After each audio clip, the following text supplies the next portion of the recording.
he would be describing our present-day Bureau of Customs. Thus, let me update Shakespeare by paraphrasing him. Hell is empty and all the devils are at the Bureau of Customs. And for the devils, the Bureau of Customs is heaven. A heaven that is a haven for crooks, criminals, malefactors, and faldons. Sorry, I meant felons. Mr. President, I stand on a question of personal and collective privilege on a matter that this representation has found repulsive and reprehensible since the start of my career as a public servant.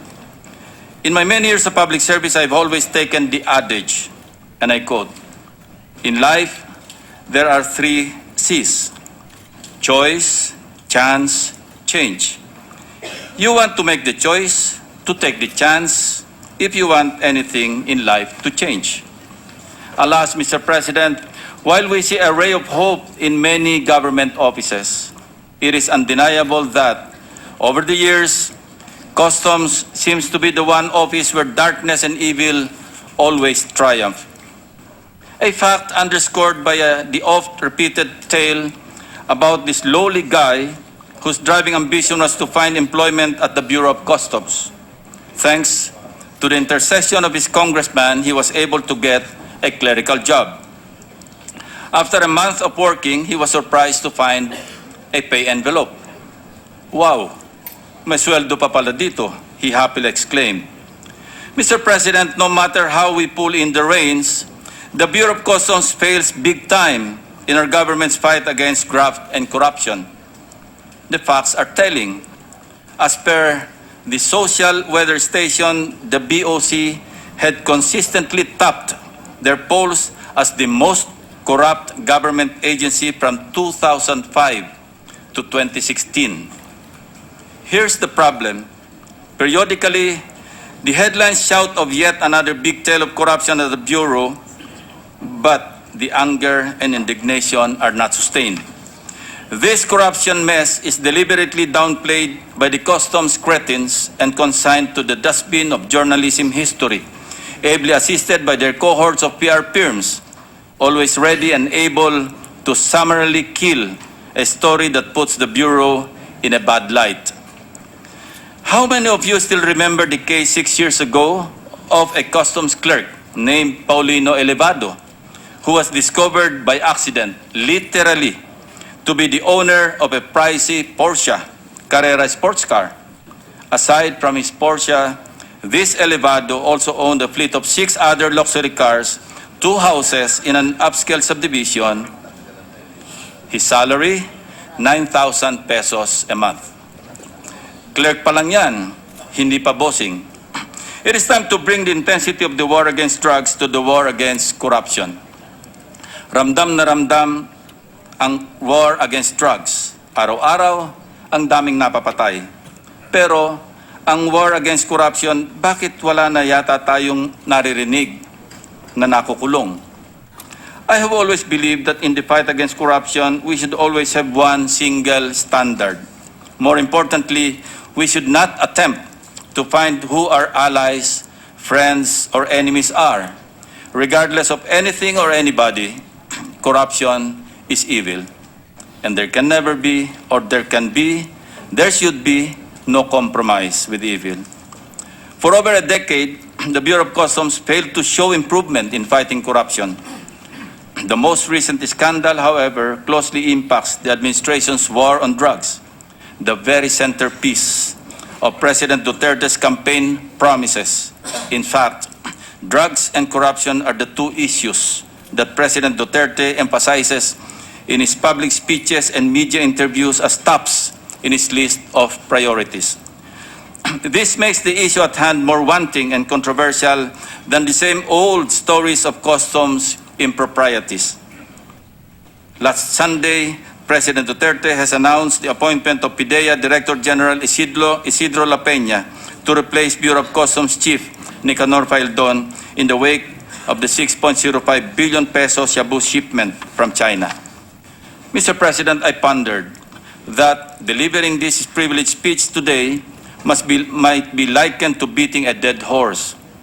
However, Mr. President, I have come to realize that when it comes to national interest, you do not deal with just one horse. Instead, you decimate the entire stud. Nearly 3 months ago, media headlined a story of the seizure of local authorities of 604 kilograms of methamphetamine hydrochloride in a brokerage warehouse in Valenzuela City. The latest drug haul is estimated to have a retail value of 6.05 billion pesos.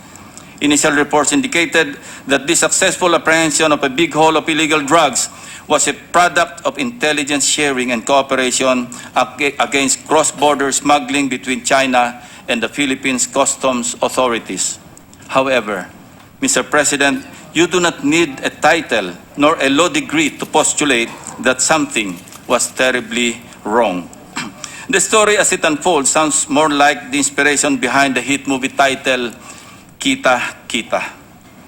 First, kitang-kita natin because it was so obvious that the enormous shipment was successfully smuggled under the noses or through the indispensable participation of customs officials. Second, the huge amount involved showed the obvious. Kita ang kita. We can see the peso signs in billions.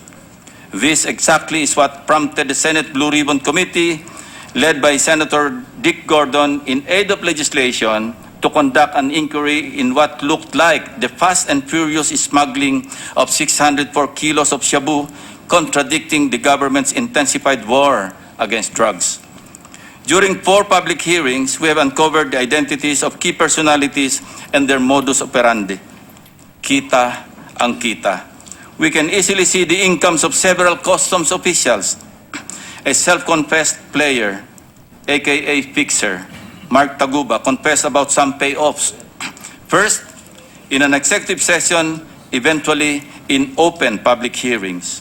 Yesterday, he presented few names at the customs officers and bagmen whom he had transactions with. However, Taguba did not spill all the beans. Kitang-kita natin. We discovered the labyrinth and lexicon of the criminal inside the Bureau of Customs. The consignee for hire, the selective lane mechanism, the payola system, the partner-in-crime relationship between Chinese nationals and our corrupt government officials, complete with middlemen and bagmen. It is a smuggling mafia out there, Mr. President, a criminal state that has no fear of government nor the President. Kawawa ang Republika ng Pilipinas. Suffice to say, Mr. President, that our quest to dig up how 604 kilos of shabu neatly hidden in 5 cylindrical roller printing machines from China managed to slip under the BOC officials' noses has opened up a whole cylinder of worms. During the hearing of the Senate Blue Ribbon Committee, Commissioner Faldon admitted that he was aware of the so-called TARA system even before assuming office. He said he tried. His excuse? He could not investigate the matter because he was helplessly alone in eradicating corruption in his domain. To be more specific, Faldon said, and I quote, "The appointment of the officers in charge in the probe was just December or January, so for the first 6 months, I was working alone." Boo-hoo! Tell that to the Marines, Mr. Faldon, but not to this institution. Mr. President, records show that as early as July 1, 2016, he already hired the services of Gerardo O. Gambala, Milo D. Masrecampo, Attorney Mandy Therese M. Anderson, and Henry Anthony M. Torres as technical assistants, each receiving a monthly compensation of 40,000 pesos to 50,000 pesos. Kitang-kita the lies. Mr. President, even granting Mr. Faldon's assertion that he was working alone, if he was the principled man that he said he is, he should have stood firm even if he was alone. As head of the Bureau, with the backing of no less than the President of the Republic of the Philippines, Commissioner Faldon should have started the cleansing in the Bureau by eliminating what has been corrupting the agency for so long, the TARA system. Unfortunately, instead of going against the system, siya ang kinain ng sistema. thereby effectively tolerating and even promoting the impunity of corruption. Loud whispers in the four corners of the Bureau of Customs compound tell of a 100 million peso pasalubong to the newly installed commissioner, a quarter of which, or 25 million pesos, was retained as finder's fee by his middleman named Joel Teves.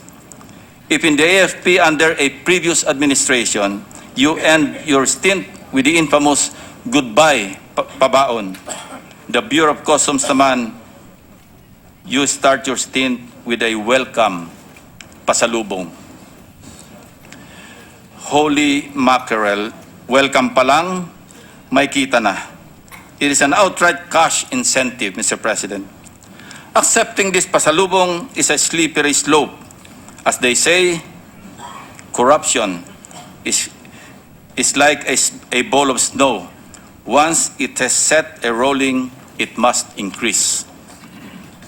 Once one accepts the pasalubong, then the ball of corruption starts to snowball.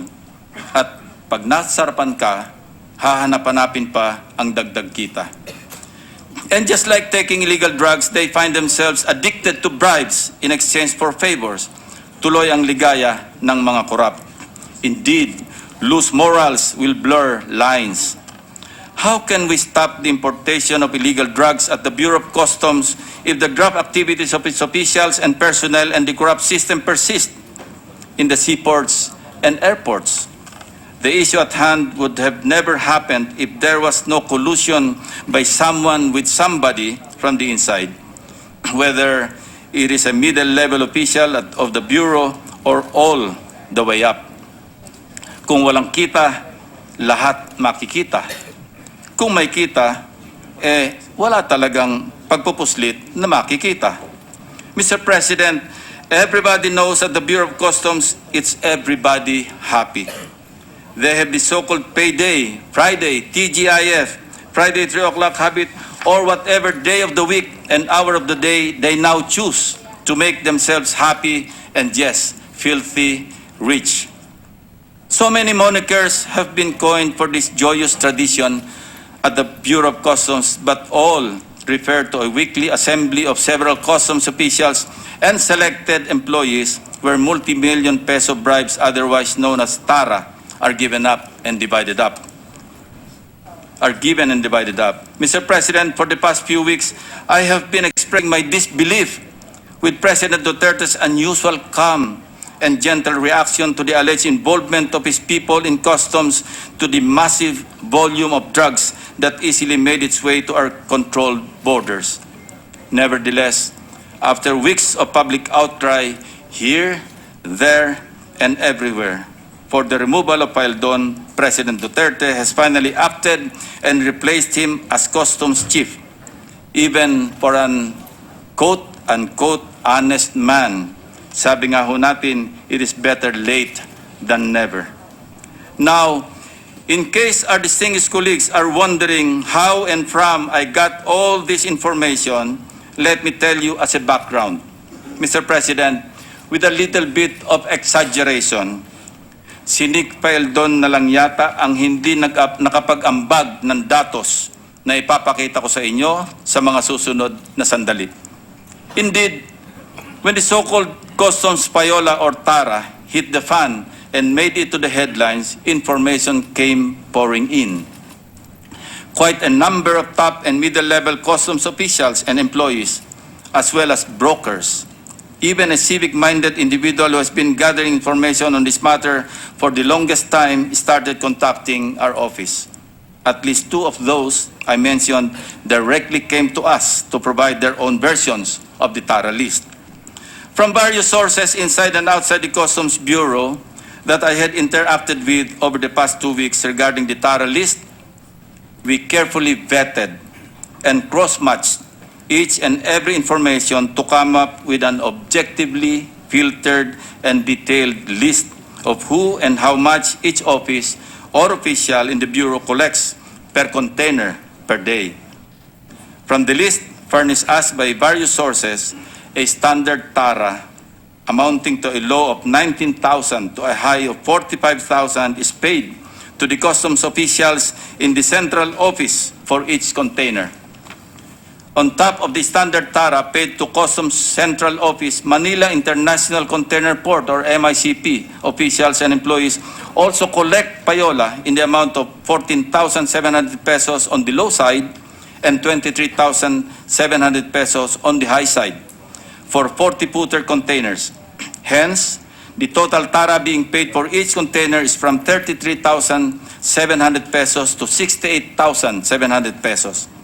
For a 40-footer container in the Port of Manila or POM, the tara of the customs officials and employees amounts to 15,700 pesos to 26,700 pesos. If we add this to the standard tara in the central office mentioned above, the total tara ranges from 34,700 pesos to 71,700 pesos. For a 20-footer container, an additional 12,200 to 20,700 tara for the customs officials and employees in the Manila International Container Port is added to their standard tara, making a total tara for its 20-footer container amounting to 31,200 pesos to 65,700 pesos. For the Port of Manila, customs officials and employees are receiving taras from a low of 13,200 to as high as 23,700, making the total tara for a 20-footer ranging from a low of 32,200 to a high of 68,700. From this, the share of each office or person within the Bureau can range from a low of 200 to a high of 15,000 per container. Believe it or not, Mr. President, officials from the top offices of the Bureau down to those who monitor the gates and X-rays have their share in the tara. What is amusing, Mr. President, ang mga dokumento at listahan ng mga tumatanggap ng tara ay naglalaman ng halos pare-parehong mga pangalan ng customs officials and offices involved, bagmen at operators, maliban sa mga pangalan at siyempre naman ng mismong nagbahagi ng impormasyon sa amin. Having said that, it is almost an easy job to come up with a very credible tara list. So, without much ado, allow me to proceed. Mr. President, I beg your indulgence as I have a lot of names to read from this list. Allow me to start with the list of alleged bribe givers or players at the Bureau of Customs.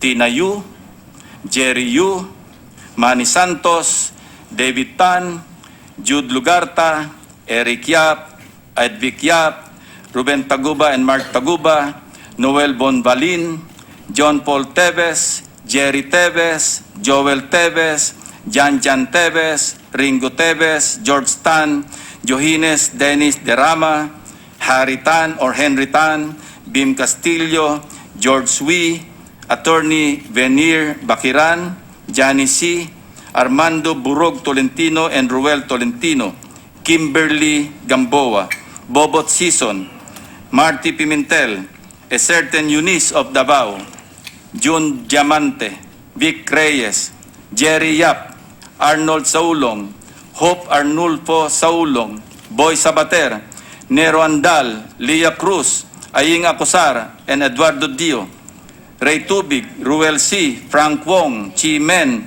Jen Yu, Grace Bisaya, Arthur Tan, Charlie Tan of Davao Group, Anthony Nang. At this point, here are the names of identified collectors and bagmen. Attorney Christopher Bolastig, Tur Russell and Estrella, and Attorney Geneviel Lagmay for the Office of the Commissioner or OCOM. Nanico for Import and Assessment Service, IAS. Also included is a certain Lorna Rosario. Joel Pinawin, Oli Valiente, and Teddy Sagaral for Customs Intelligence and Investigation Service or CIIS. Attorney Laribert Hilario for the Risk Management Office, RMO, and Command Center or COMCEN. A certain Magic or Major Salamanca for Enforcement Group. Bien Rubio, Jerry and Diego Santiago for the Intelligence Group. Jasmine Obillos for Revenue Collection Monitoring Group or RCMG. Sia Otto and Roy for Assessment and Operations Coordinating Group. Bien Rubio again for Intellectual Property Rights Division, Attorney Tom Tagra for Legal Service, Boy Garcia for Accounts Management Office or AMO, certain Mamadra, Bobadilla, and Mamao for Customs Collector in NAIA, a certain Honk for the Customs Collector in Subic, Efren Ambagan, and a certain Giao for the Customs Collector in Clark, Alfred and Daniel Wagwag for the District Collector, Port of Manila, June Rapa for the Deputy Collector for Operations for Port of Manila, Attorney Alex, Attorney Mimi Aldabe, and Attorney Benil Bakiran for the District Collector, Manila International Container Port, Jason Kalinap for X-ray in MICP, Agama and Junjun Reyes for X-ray at Port of Manila, for the Enforcement and Security Service, ESS, for the Manila International Container Port, Orduña and Bundukin, with a certain Ante as runner, and Lino Arroyo for the Enforcement and Security Service, Port of Manila. Meanwhile, here's a brief summary of the amounts being regularly distributed in the Payola system. Please note that these amounts are given per container. For Bureau of Customs Central Office, the following are the standard tara for its office or division. 5,000 pesos to 10,000 pesos for the Office of the Commissioner.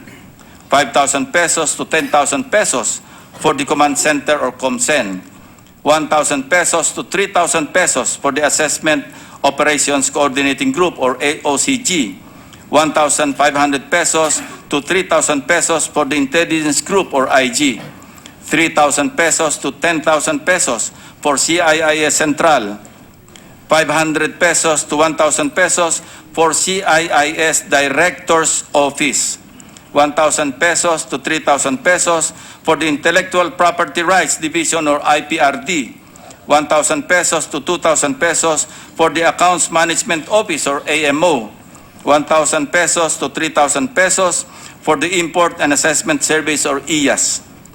For the Manila International Container Port and Port of Manila, 9,000 pesos to 15,000 pesos for the section heads, appraisers, and examiners in the Formal Entry Division for both MICP and POM.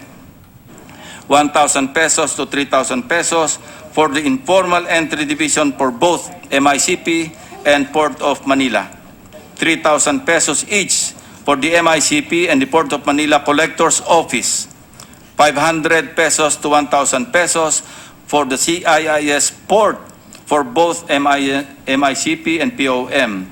500 pesos for Enforcement and Security Service for both MICP and POM. 500 pesos to 1,000 pesos for both MICP and POM. 200 pesos for the Piers and Inspection Division for both MICP and POM. 1,000 pesos to 3,000 pesos for the Deputy District Collector of the Port of Manila.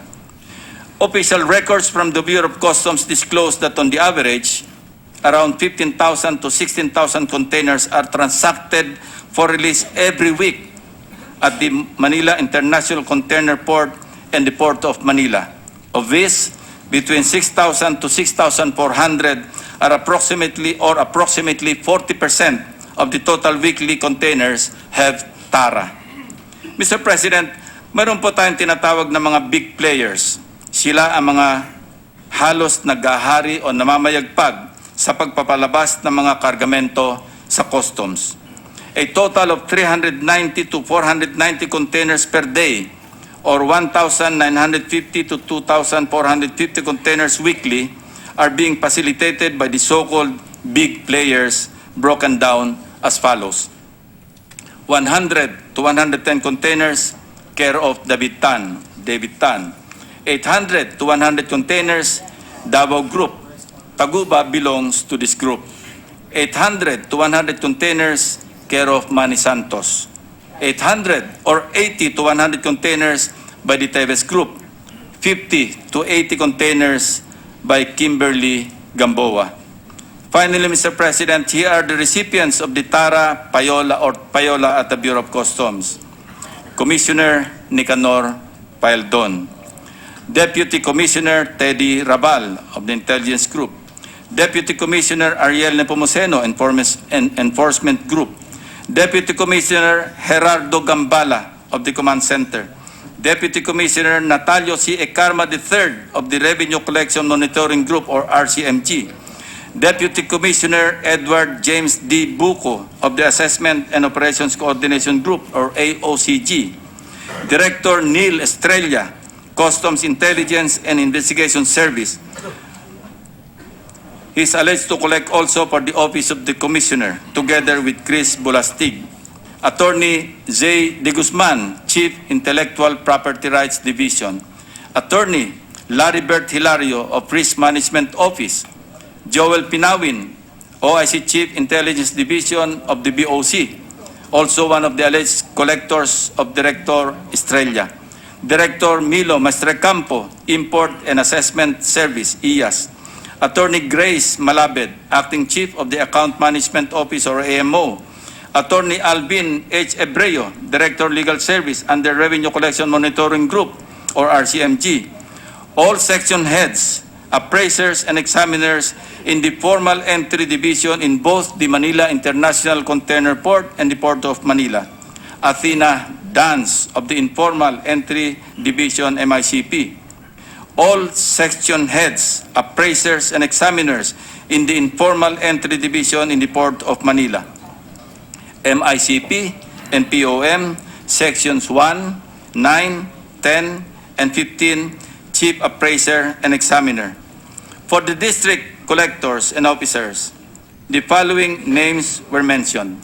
Collector Jet Moranilla of the MICP, Collector Rhea Gregorio of the POM, Collector Edgar Macabeo of NAIA, Collector Elvira Cruz of Cebu, Collector Marites Martin of Clark, Collector Mimel Talusan of Subic, Collector Reynaldo Galeno of Batangas, Deputy Collector Mel Pascual for the Port of Manila. One is already deceased, Captain Ticoy Gutierrez of Enforcement and Security Service, MICP. He was replaced by a certain Orduña. Mr. President, an unimpeachable source provided me with information involving a prominent customs official listed above. For the period covering May 16 to June 28, 2017, Mr. Customs official's total encashment amounted to 5,109 pesos with the following breakdown. 1.5 million peso check deposit on May 16, 2017. 1.2 million pesos check encashment on June 1, 2017. 699,000 pesos encashment on June 5, 2017. 1 million pesos encashment on June 8, 2017. 910,000 pesos encashment on June 19, 2017. 1.3 million pesos encashment on June 28, 2017. The TARA system, Mr. President, shows that there is a systemic corruption in the Bureau. In fact, for almost every office and official receiving their share of TARA, the Bureau can give the mafia stiff competition. Mr. President, the Supreme Court in the ruling said we cannot afford to fail either in combating the drug menace or in protecting the individual rights and liberties we have enshrined in our Constitution. Either way, the consequences of continued failure are hard to imagine, unquote. The drug problem cannot be solved by focusing on the demand reduction alone or effort alone. Hindi pa ba sapat ang isang taon at libo-libong napatay ng mga pulis at vigilantes para makita at mapatunayan natin ito? Since my days in law enforcement, Mr. President, we have always embarked on a two-pronged strategy in combating illegal drugs: demand or market constriction and supply reduction. True, hunting down big-time as well as small-time pushers and drug addicts in the streets may suppress the drugs market. But if our frontline government agency called the Bureau of Customs would allow, consciously or otherwise, the convenient smuggling of tons of shabu into our country, it is impossible to win the battle against illegal drugs simply because the supply reduction side of the anti-drugs strategy is failing miserably. Parang gripo, patuloy ang daloy ng illegal drugs sa bayan, toneladang illegal na droga. This runs counter to the policy adopted by the state as enunciated in Section 101, Republic Act 10863, otherwise known as the Customs Modernization and Tariff Act. To wit, it is the policy of the state to protect and enhance government revenues, institute fair and transparent customs and tariff management that will efficiently facilitate international trade, prevent and curtail any form of customs fraud and illegal acts, and modernize customs and tariff administration.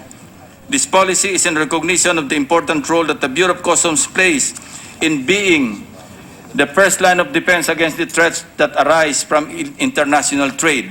The problems that our country is facing now, such as smuggling, fraud, and drug trafficking, can effectively be lessened if we only fortify our first line of defense on border management. Thus, it is incumbent upon us to address this Bureau of Customs issue head-on and at its core. There is a saying that every time we need to solve problems, we should dig at the roots instead of just hacking at the leaves. If we intend to remain committed to the war on drugs, we need a war on corruption. Mr. President, I have known the newly appointed Customs Chief, General Sid La Peña, as an honorable man. In fact, I can personally vouch for his integrity. With his appointment as the new Customs Chief, I can only hope and pray na hindi siya kainin ng sistema tulad ng nauna sa kanya. His highest calling at the moment is to descend to the gates of hell and destroy the brazen corruption within the country's most corrupt government agency. General La Peña needs to institutionalize genuine reforms, and by genuine reforms, that would mean the abolition of the corruption system from top officials down to the last rank and file in the Customs Bureau. Mr. President, I believe nothing will happen if we do not address the moral bankruptcy that is intrinsic among the officials and members of the Bureau of Customs. We should not turn our heads too far from the deeper issue that holds back the progress of our nation. Henceforth, it is also high time to send off an all-out sustained war against corruption. And the battle starts at the Bureau of Customs. I firmly believe then and now that it is the only way we can build a better, more progressive future for this country. Thank you, Mr. President. Thank you, Senator Lacson. Mr. President, may we recognize Senator Aquino to Senator Aquino is recognized. Senator Lacson will agree to be interpreted.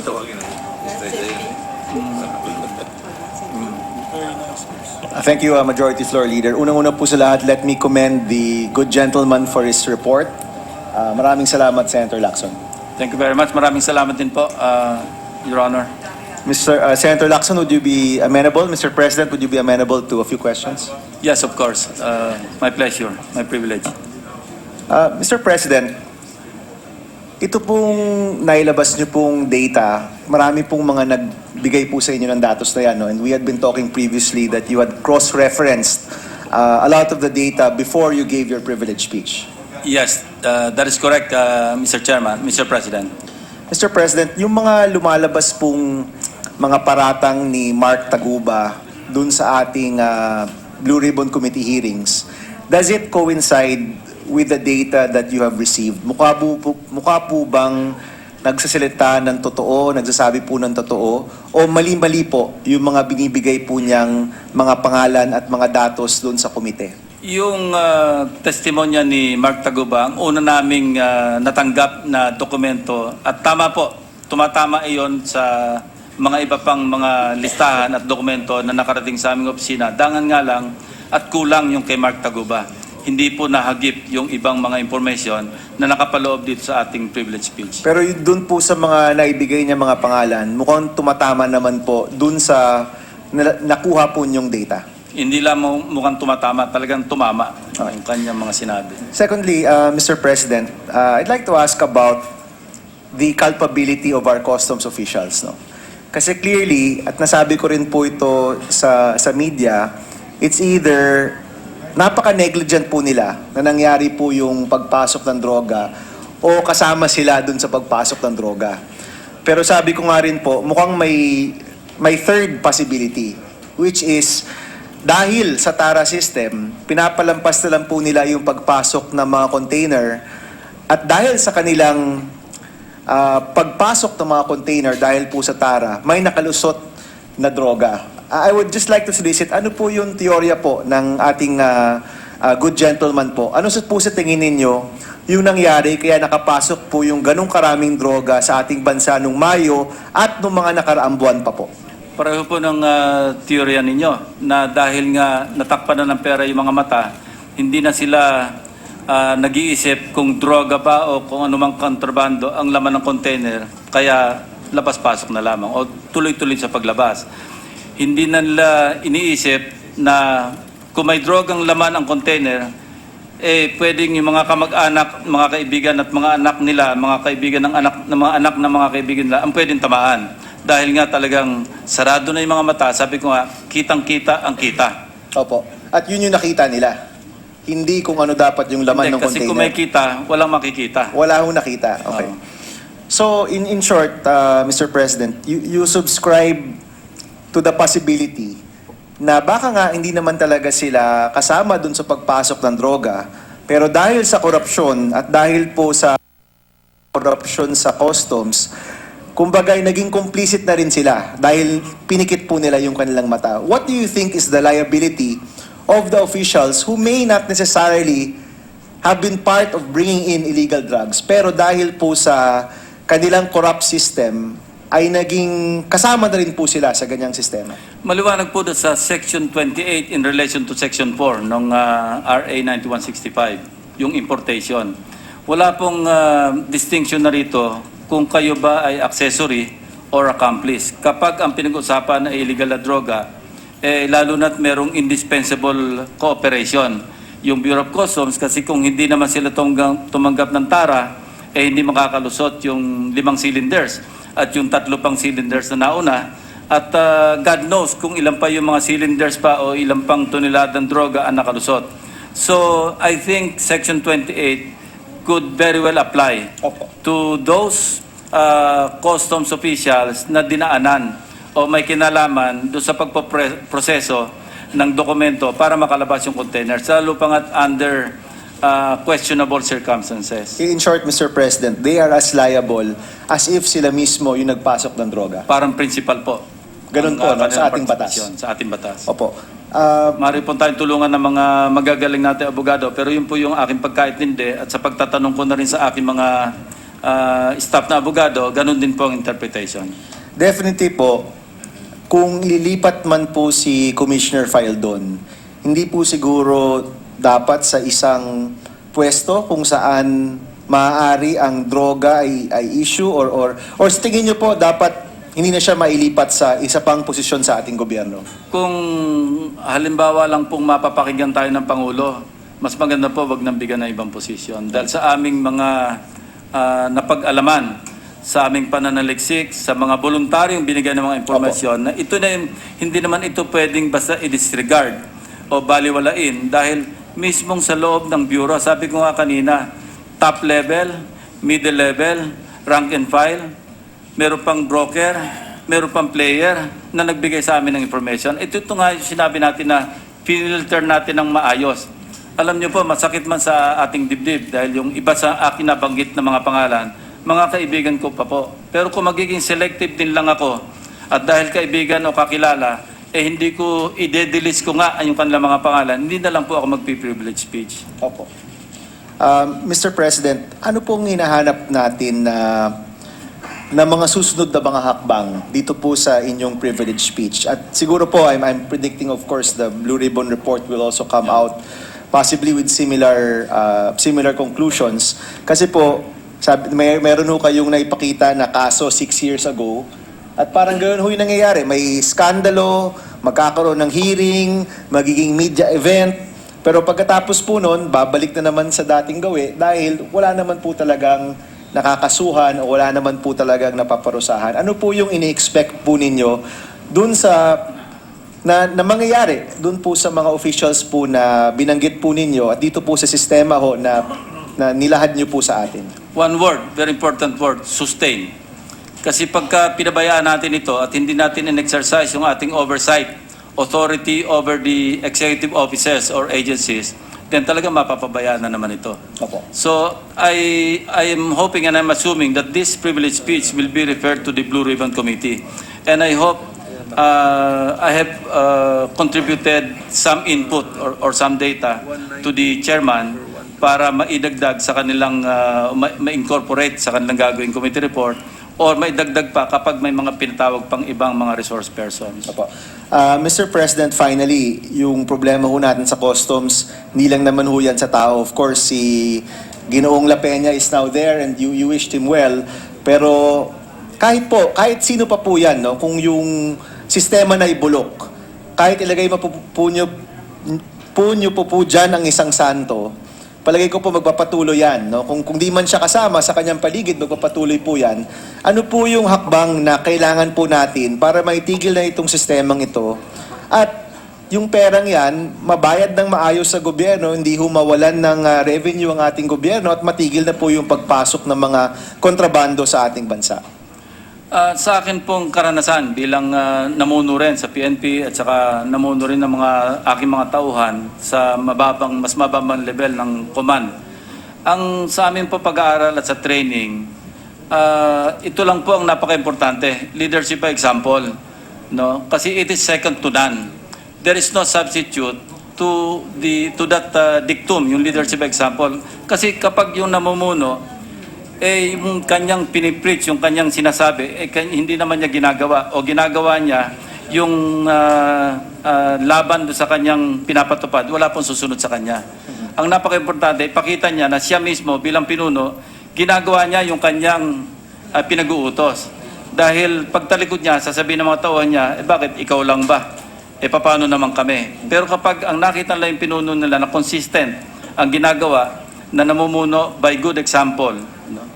Maski yung mga kawatan doon, palagi ko kung di man mahiya, matatakot.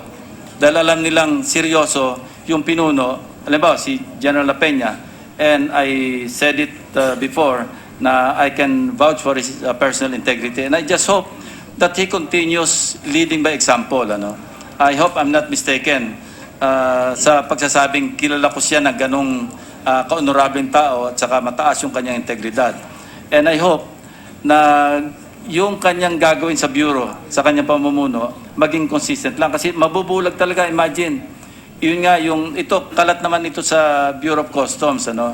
Sabi ko nga, 4 corners of the Bureau of Customs compound. Kalat na kalat naman yung pag-upo pa lamang, meron niyang pasalubong. Ano? At hindi mo naman matatago kasi it takes two to tango. No? Hindi naman pwedeng sabihin, tumanggap ka, na ikaw lamang nakakaalam. Siyempre, alam nung nagbigay sa'yo. Siyempre. Alam noong nagpabigay. At may mga dinaanan pa yon na alam din siyempre na meron nangyaring transaksyon. So, yun, consistency and leadership by good example. Yun lang po nakita kong formula. At sa atin naman panig, sa Kongreso, sa Senado, dapat wag nating bitiwan ito. Kasi after all, magpapasa tayo ng train, ano? Papasa tayo ng tax reform. Pagkatapos malalaman natin na pag kinuwenta mo, imagine 1,200 plus containers a day. At ito'y pag-usapan natin, MICP lamang ito at saka POM. 2 ports lang ito. Of course, Batangas, Cebu, may mga containers din dyan. Hindi na rin hagip noong mga nakuha natin information, and I would like to pursue na mangalap pa rin information tungkol doon sa mga ports na yon. Dahil sigurado ko, ganun din ang kalakaran. So, wag nating bitiwan itong issue na ito at lahat tayo magtulong-tulong na manaliksik din at ating sa pamamagitan ng ating oversight function, pwede natin silang patawag. At pag alam na lang tayo, palagi ang nakabantay. I don't think, kasi pag nag-slacken din tayo, babalik eh. Yes, Mr. Ganun President. po. Mr. President, no, medyo nakukulangan ho ng espasyo yung calculator ko dito. I'm sure nabilang nyo na rin naman. Meron ho ba kayong numero kung magkano po yung nawawala sa gobyerno? Roughly 40,000 ho yan times 2,400 containers per week. Ang kanilang kinakatwiran, naging 40,000 na lamang yung benchmark dahil sa APTA. Pero yun nga kasi pagka sinabi nating formal entry, ito yung $500 or more and up, tapos commercial. Opo. Pag informal, ito yung below $500 and personal. No, pero napakalaki ng diskresyon ng mga dinadaanan ng mga kargamento tulad lang nung sistema na ito. Yung selectivity, yung sa lane. Nalaman natin sa pagdinig ng Blue Ribbon nang nag-i-encode, mismong broker. So ang tanong natin, kung ang broker alam niya may kontrabando, alam niya may shabu, ba't naman siya dadaan sa red na ma-x-ray siya? Tulad lang nangyari nitong sa 600 kilograms. Ito sana hindi nakalusot dahil merong red flag Na red flag ito sa pamamagitan ng isang report at sinabing nagkapareho yung dalawang shipment. Bakit parehong-pareho yung babayarang taripa? Yung VAT, hindi taripa. Kasi VAT na lang ang sinisingil. Kung sineryoso lamang yung red flag na yon, siyempre hindi dadaan sa green lane yung 1547 yata yung numero ng container. Idadaan nyo sa x-ray o kaya may physical inspection.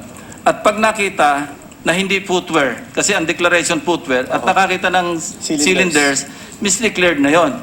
So bubuksan nila yon. So hindi na makakarating sa Valenzuela.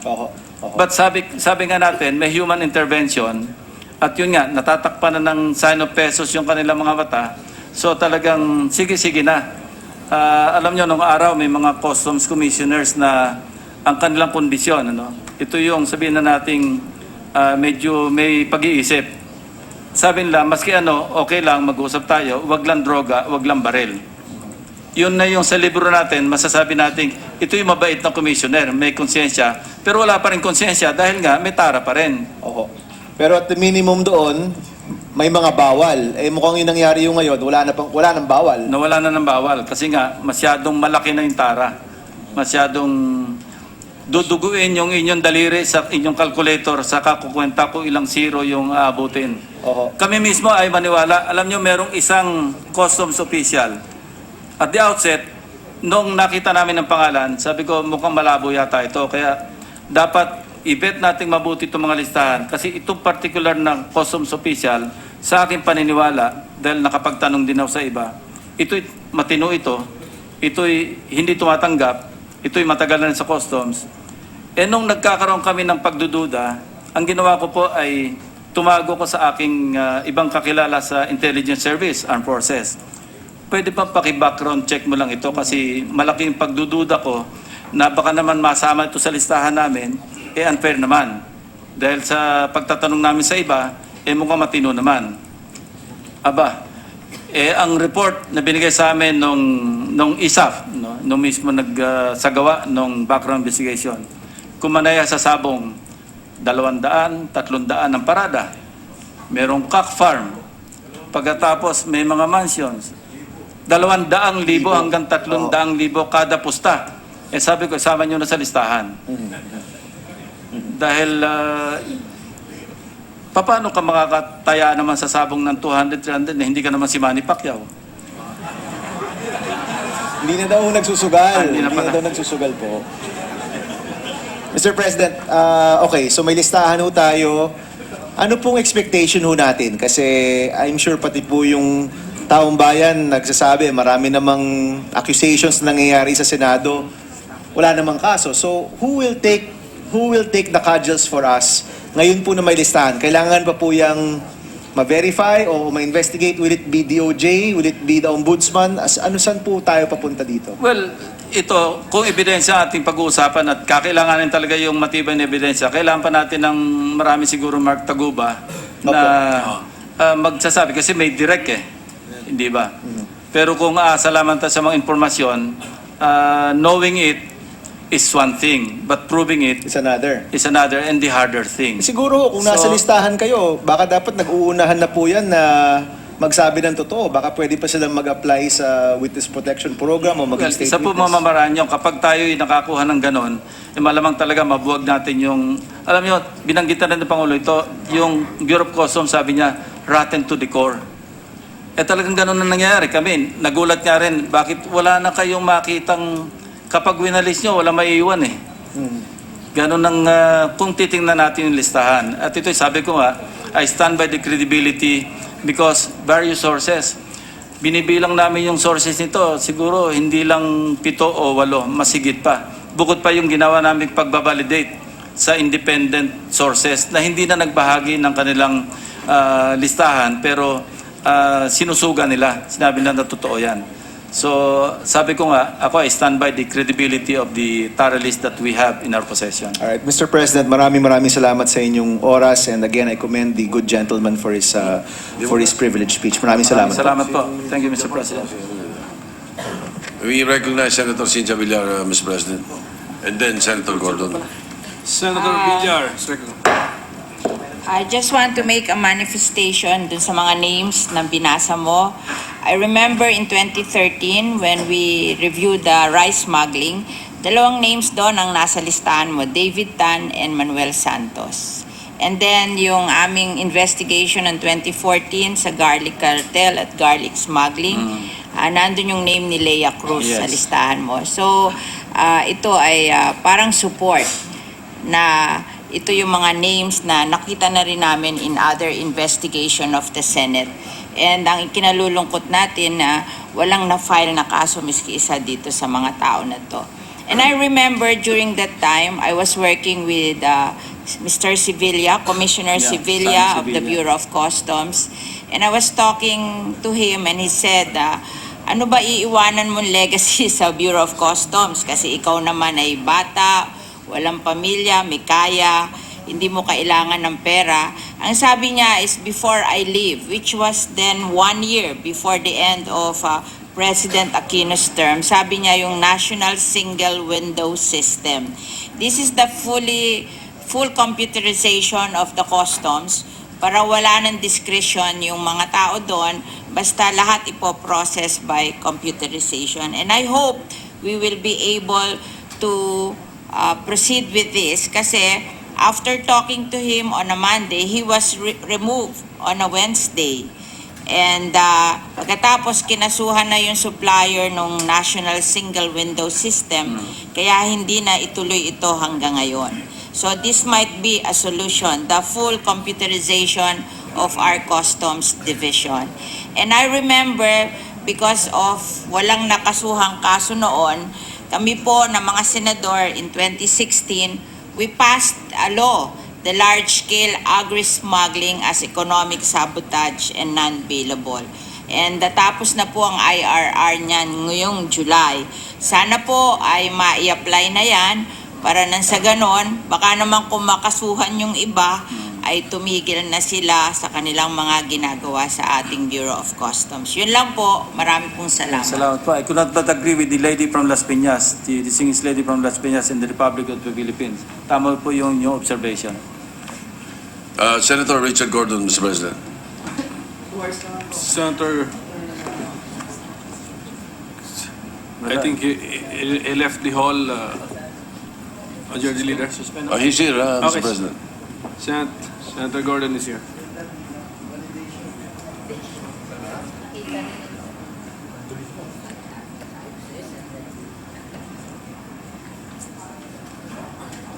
Senator Gordon is recognized. Thank you, Mr. President, and with apologies to the sponsor. Would the gentleman yield, please? By all means, Mr. President. Thank you, Mr. President. Mr. President, first of all, let me congratulate you for a very expansive and very telling expose. Of course, now it has laid the predicate for us to open Pandora's box, so to speak. I am happy that you delineated every position that takes Tara, that's on the take. But now I don't consider it the hard part, but as you say, with the help of other Tagubas, and by the way, I'm not really totally sure about Taguba because he's very selective. I would like to seek your help insofar as We have the same understanding and observation. discussion. As a matter of fact, we find him a selective witness. Yes, Your Honor. Now, Your Honor, the 5 million pesos that was withdrawn from the bank, that's certainly good information. And how would we pry open that box? Literally. I think you and I know who that guy is.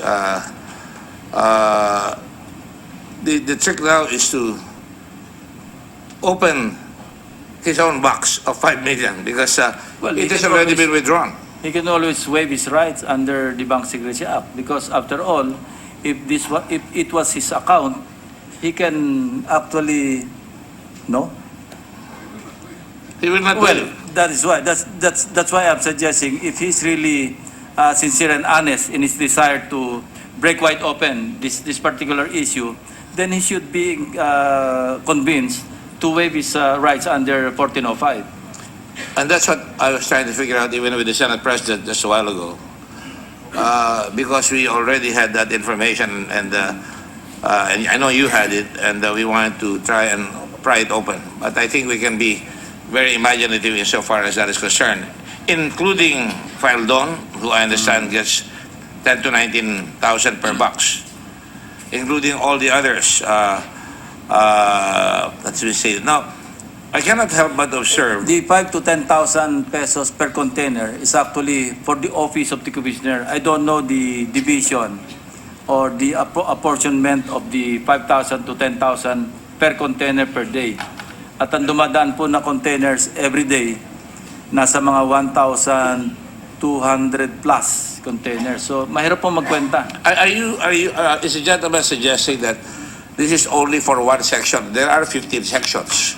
There are 15 sections. There are selected sections. I think 1, 9, 10, 15. Not all sections. That's Pero correct. lahat yan merong May tara. tara. That's why, mababa pa ito, mababa pa ito nakikita natin. That's why, ako po, I took the totality of the container movement in our country of 4 million and divided by 365 days. And then you multiply it by the tara. And if you have, as I pointed out yesterday, a tara of, if 40,000 was allocated to the government, ang lalabas po ay kikitain ng gobyerno ay 146 billion. Yes. And that's a lot of money already. That pays for the excise taxes. If it goes up to 120, which was Bert Linas and Sevilla's intention, na hanggang 170 pa. Sa 120, we would get about 458 billion and sa 170,000, it would be 620.5 billion. Lampas na. We don't even have to increase taxes. But as you know, as we all know, the other part of the coin here is BIR. Yes. Because if customs allows it to go out, BIR should be able to track down the VAT that goes into the transfer of the products that go in to the country. So, I noticed only that BIR has not been sending a representative to the Blue Ribbon for 2 straight hearings already. And that's why I gave you specific instructions to bring them over. The other question I'd like to have also, Mr. President, is the wisdom. The gentleman is a distinguished graduate of PMA. I sometimes wonder about the wisdom of sending PMA cadets or PMA graduates to a place that is a stink pot or a cesspool of corruption. And we can see, and you mentioned even General Icarba. Yes. Did the gentleman find it incongruous for a Marine captain, an integre, by the name of Fildon, to have under his supervision and control a 2-star general who is well respected internationally? I found it weird. Or for that matter, a colonel, Estrella. In fact, he was given his 3rd star during his stint In with Israel. the United Nations Yes, that's in right. Israel. The Middle East. He was defrocked after his tour of duty because that was only temporary, just Because- to be at par with his counterpart. That's correct. And his services there was requested to be extended. That's how snappy he was. No, I know. would say. When I spoke with him, Your Honor, I was very impressed with him. The bearing, tall guy, and seemed to be very well regarded. But when I saw his name in the list, I was crestfallen because that is your whole thesis. If you don't clean up the customs, anybody you put in there will be snake bit. They will imbibe of the poison of corruption. Now, the wisdom of putting in military, especially a group like Magdalo, that has said at least 2 coup d'etats in our country, is that wise? I mean, Well, I'd step back. As things turned out, I would say it's not wise. It's not wise, yes. It's not wise because you have a group of people,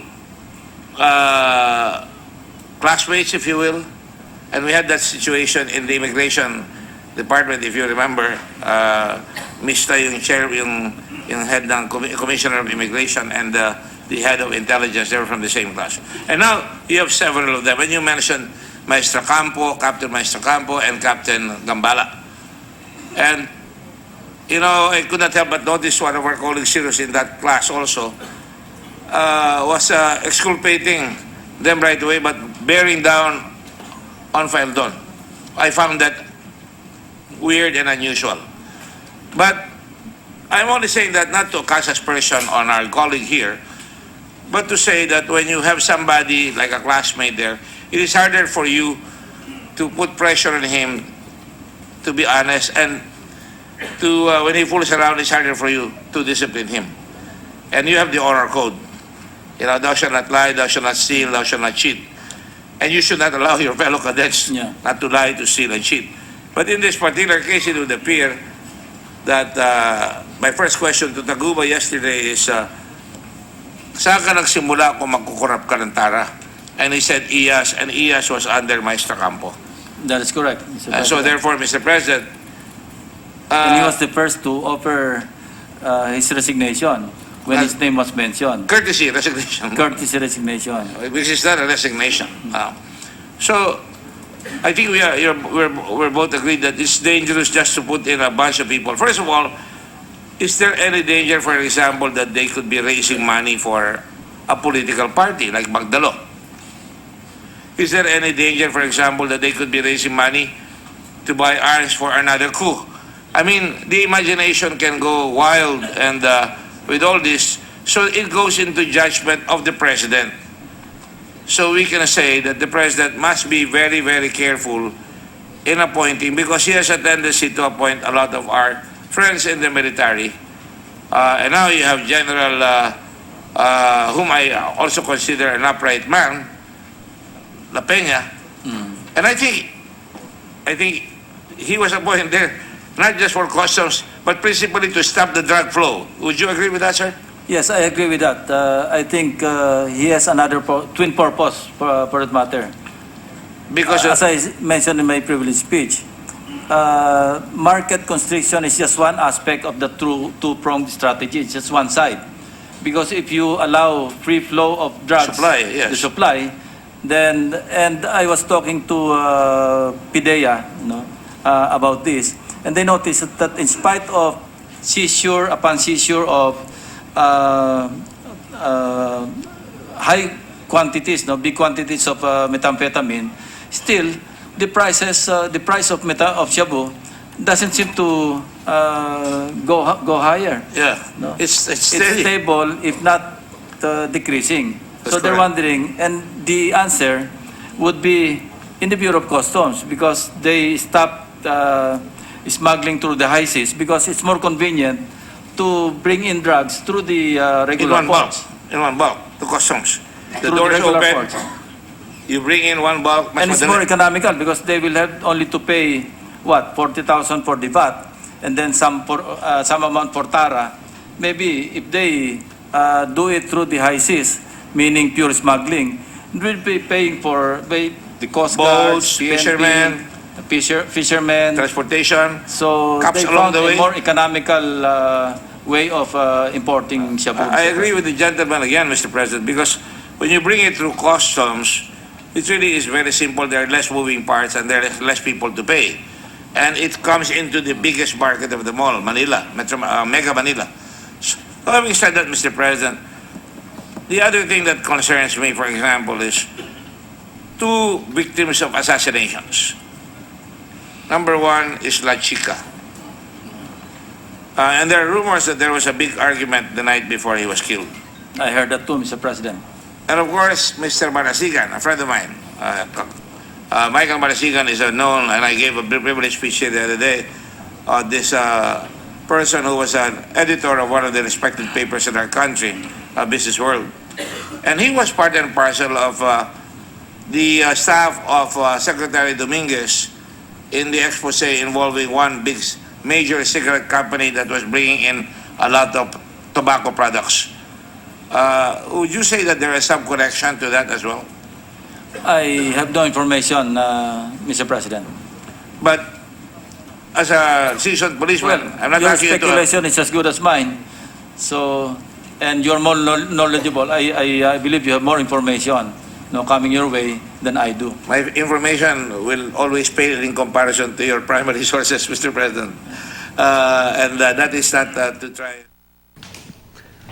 Yan ang privilege speech ni Senador Panfilo Lacson at interpellation ng ilang senador kaugnay ng umano'y katiwalian sa Bureau of Customs. Inisa-isa riyan ni Senador Lacson ang mga opisyal at empleyado na sangkot umano sa korupsyon sa customs. Sabi pa ni Lacson, imbes na labanan ni Commissioner Nicanor Faeldon ang tinatawag na TARA system, ay kinain pa raw ito ng sistema.